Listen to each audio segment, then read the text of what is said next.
in Hawaii. The President had me over at 10 this morning. We got into some domestic questions on the busing thing, the poverty bill, the dock strike. We went over the schedule for next week, and he discussed some of his tactics for handling the meetings and the techniques that he's going to use. He says Henry's urging him to do it Henry's way, which is to get into the long, drawn-out historical and philosophical discussions with Joe, which the President is not inclined to do. Henry's also urging him to start in the plenary session with reading a written statement, which the President also is not inclined to do, and intends to follow his own technique on this rather than Henry's advice. He feels that he'll do much better that way, and I think he's absolutely right.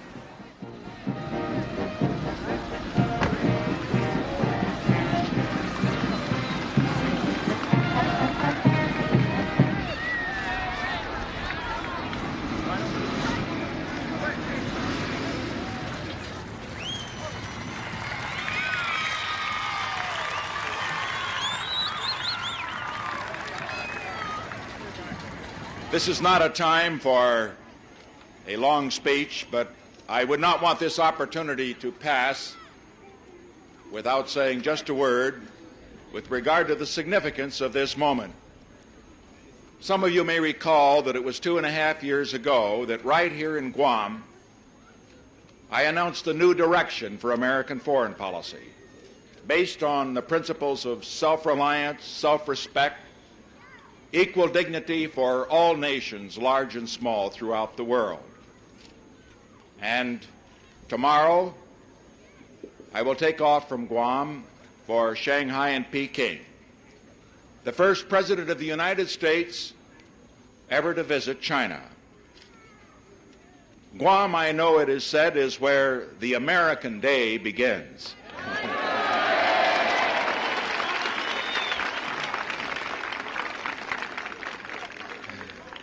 And I would hope that all of you here today would join me in this prayer, that with this trip to China, a new day may begin for the whole world.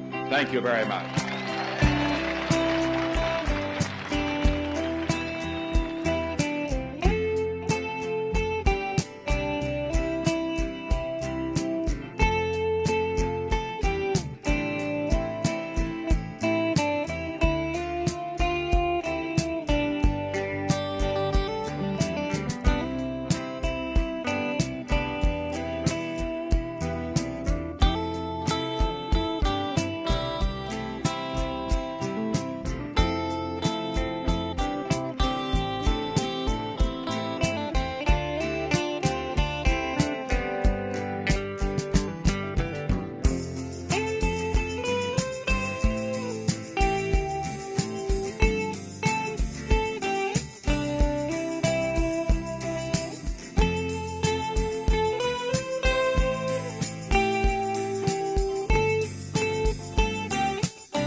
about 2:30 or maybe a little bit before, apparently Joe and Lai appeared at the guest house unannounced, got a hold of Henry and said that Chairman Mao would like to see the president if he would come over. Henry rushed upstairs, told the president. He slapped on his coat. Two of them went out, grabbed Bob Taylor on the way, and took off for Mao's residence, unbeknownst to anybody else. Taylor came into the Chapin schedule planning meeting and said this is what they were going to do. He was very concerned about it, but that he was under orders to tell no one, and that they were not to tell Ziegler, make any public thing out of it until they got back. So Dwight came right down and told me. We debated how to handle the thing for a while, called Ziegler and had him come over, and I told him. Ron was holding a tangerine in his hand, took a bite of it, getting about half the tangerine in one bite, peeling and all. He was, to say the least, a little startled. We spent a very long hour and a half trying to figure out what the various contingencies were, since we had no idea when they'd be back or what would happen in the meantime. Since we couldn't announce any of this, we didn't exactly know how to handle it. We debated it back and forth as to what to do. Also speculated on all the wild range of possibilities that you have when you're sitting in a Chinese guest house with Red Army troops guarding you outside, and you kind of wonder, as the president's taken off alone with no staff, no security, except one agent, no doctor, etc. But the worries generally turned out to be unfounded, since the president returned shortly after 4. Anyway, the president called me up, told me he'd been over to see Mao. Obviously, he was very impressed with the whole thing, but didn't get into any details at that time. 谋求两国关系正常化，并就共同关心的问题交换意见，这是符合中美两国人民愿望的积极行动。这在中美两国关系史上是一个创举。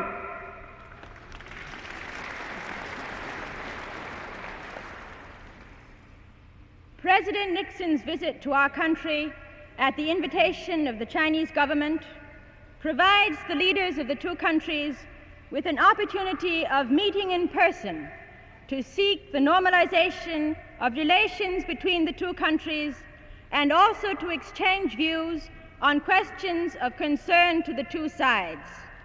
This is a positive move in conformity with the desire of the Chinese and American peoples, and an event unprecedented in the history of the relations between China and the United States.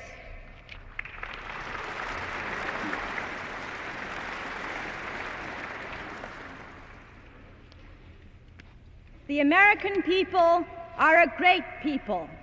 The Chinese people are a great people. The peoples of our two countries have always been friendly to each other. But owing to reasons known to all, contacts between the two peoples were suspended for over 20 years. Now, through the common efforts of China and the United States, the gate to friendly contacts has finally been opened.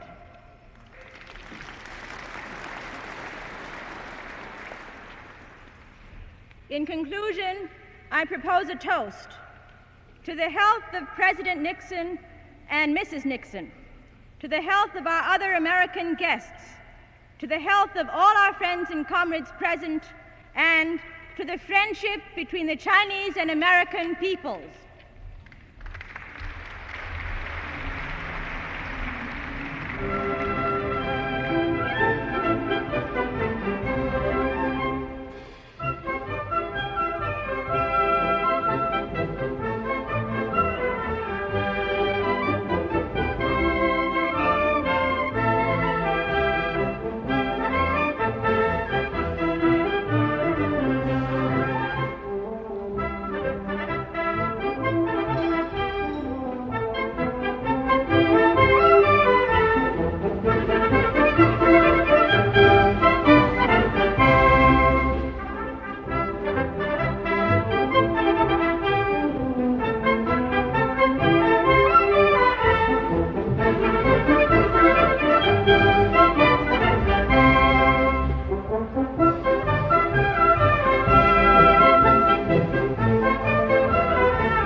Thank you.